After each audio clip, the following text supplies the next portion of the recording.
राजाला घोडं घ्यायचं होतं. राजा म्हणलं त्या आंधळ्याला घेऊन जाऊ. घोडा घेताना नेलं 1 लाख रुपये घोड्याची किंमत केली. तिथे आंधळ्याला विचारलं घ्यायचं का घोडं. आंधळ म्हणलं हे घोडं चांगलं आहे पण हे घोडं पाण्यामध्ये बसते. घ्यायचं तर घ्या नाही तर नका घेऊ. आता राजा म्हणलं घोडं पाण्यात कसं बसवून. आंधळ म्हणलं घोड्याच्या मालकाला जरा दटून विचारा तुम्हाला फसवायला ते. राजानं त्याला दटील म्हणलं आम्हाला फसवतं का पाण्यात बसणारं घोडं द्यायला. ते म्हणलं बरोबर आहे. लहानपणी या घोड्याची आई वारली होती म्हणले म्हणून हे म्हशीला पेत होतं आणि म्हशी पाण्यात गेलं की हे बी जात होतं आणि म्हशी बसलं की हे बी बसत होतं. याला पाण्यात बसायची सवय झाली. सौदा कॅन्सल झाला. राजा खुश झाला.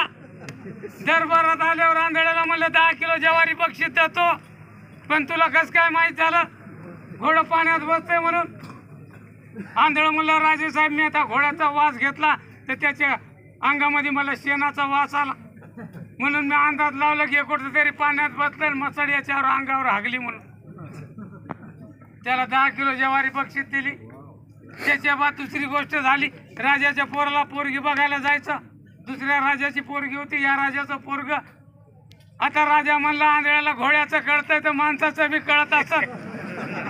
पोरगी बघायला आता याला संगत देऊ नेलं. या राजानं त्या राजाच्या दरबारात बसले. पोरीनं चहा पाणी आणली. सगळ्यांनी पोरगी पाहिली. पोरगी चहा पाणी देऊन गेली. मग राजा म्हणला पोराचा बाप ही चहा पाणी आणलेली पोरगी होती म्हणले माझ्या पोराला करायची का. आंधळ म्हणलं मला कुठं दिसतंय म्हणलं. त्या पोरीच्या अंगाला हात लावून सांगतो म्हणले हात लावूया अंगाला. पुन्हा बोलिलं पोरीला.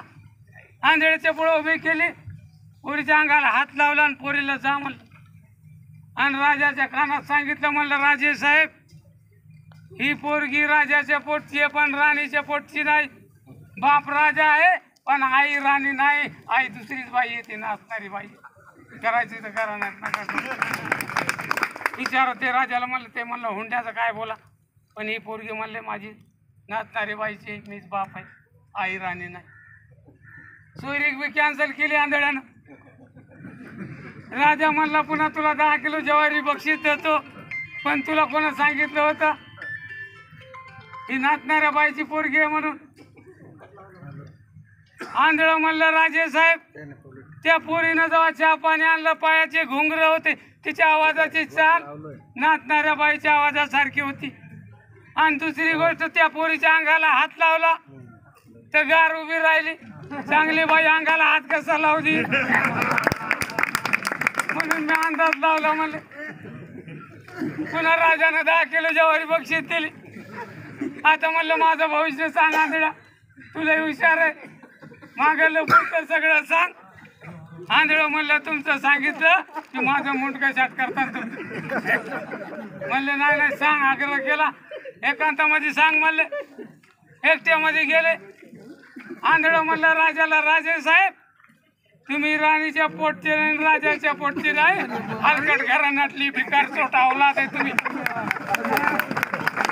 म्हणले असं कसं म्हणायला तू मुंडकं ओढीचं. ते म्हणलं माझं चूक असं तर मी फाशी घेतो फक्त तुमच्या आईला जाऊन ही गोष्ट विचारा. तुमची आई म्हणली खरं आहे खोटं आहे तर मी शिक्षा घ्यायला तयार. राजा गेला त्याच्या आईकडं आणि म्हणलं आई आंधळा असं असं बोललं मला खरं काय ते सांग. त्या आंधळाचं मुंडकं शाट करायचं. राजाची आई म्हणली आंधळ्याला शिक्षा देऊ नको त्याचं खरं आहे. एका युद्धामध्ये राजा मारला गेला गादीला कोणी वारीच राहिलं नाही मला मुलगा नाही राहिला कोणीच नाही राहिलं. तेव्हा मी खोटं सांगितलं गरोदर आहे म्हणून. काही दिवसांनी गरोदर असल्याचं नाटक केलं आणि एका रात्री शिपायांना सांगितलं रात्रीच्या वेळी मुलगा चोरून आणा तानं मूल. त्यांनी कोणाचं तरी मूल चोरून आणलं आणि दरबारामध्ये सकाळी बातमी पसरवली म्हणले राणी साहेबाला मुलगा झाला तुझा सांभाळ केला लहानाचं मोठं केलं आणि गादीवर बसवलं पण तू आमच्या घरात जन्मलेला नाही. आता राजा अफजाला म्हणला आंधळ्याला ही गोष्ट दोघातच राहू दे आता तुला कोणाला सांगू नको. पण तुला माहीतच कसं काय झालं. आंधळ म्हणलं राजे साहेब घोडा घेताना तुमचा 1 लाखाचा फायदा केला तर तुम्ही 10 किलो ज्वारी बक्षीस दिली. तुम्ही राजाची औलाद असते तर सोन्याचा लाकेट दिला. पुन्हा चोरी करताना तुम्हाला वाचिलं. तुम्ही 10 किलो ज्वारी बक्षीस दिली. राजा राणीची औलाद असते तर 10-5 एकर जागीर दिली असती. तशी आता कोणी म्हणतात साहेब लोक मी बी शेतकऱ्याचाच आहे. माझा बी बाप शेतकरी आहे पण ही औलाद शेतकऱ्याची आहे का नाही याच्याबद्दल